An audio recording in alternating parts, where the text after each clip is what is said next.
சின்ன சின்ன கதைகள்.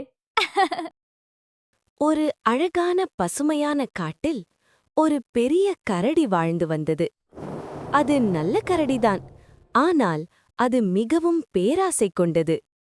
அந்த கரடிக்கு தேன் என்றால் மிகவும் பிடிக்கும். தினமும் அது மரங்களில் ஏறி தேன் தேடி சாப்பிட்டு மகிழ்ந்தது. இன்று நல்ல தேன் கிடைக்கணும், நான் கண்டுபிடிக்க வேண்டும்.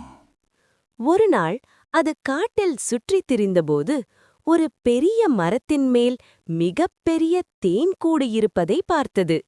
ஆஹா, என்ன ஒரு பெரிய தேன் கூடு! இது எல்லாம் எனக்கே வேண்டும். அதை பார்த்ததும் கரடியின் மனசு பேராசையால் நிரம்பியது.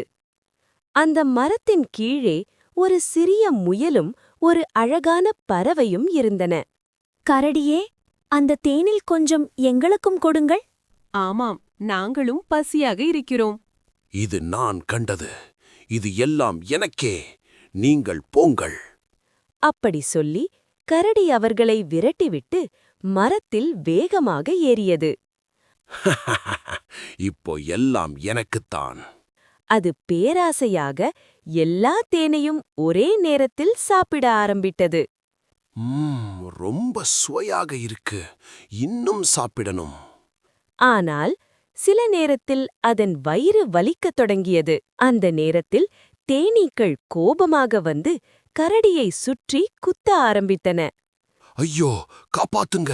குத்துது, குத்துது! கரடி பயந்து அங்கிருந்து வேகமாக ஓட ஆரம்பித்தது.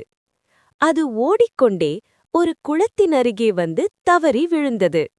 ஐயோ, கரடி காயமாக இருக்கிறது. அவர்கள் கரடியை மெதுவாக உதவினார்கள். நான் தவறு செய்துட்டேன். உங்களுடன் பகிர்ந்திருந்தா இது நடந்திருக்காது. மன்னிச்சிடுங்க. பரவாயில்லை, தவறு புரிஞ்சது முக்கியம். இனிமேல் நாம எல்லாரும் நண்பர்கள். அந்த நாளிலிருந்து கரடி பேராசையை விட்டுவிட்டு எல்லாருடனும் பகிர்ந்து கொண்டு நல்ல நண்பனாக வாழ்ந்தது. நீதி: பேராசை எப்போதும் தீங்கு தரும். பகிர்ந்தால்தான் உண்மையான சந்தோஷம் கிடைக்கும். நன்றி. Please like and subscribe.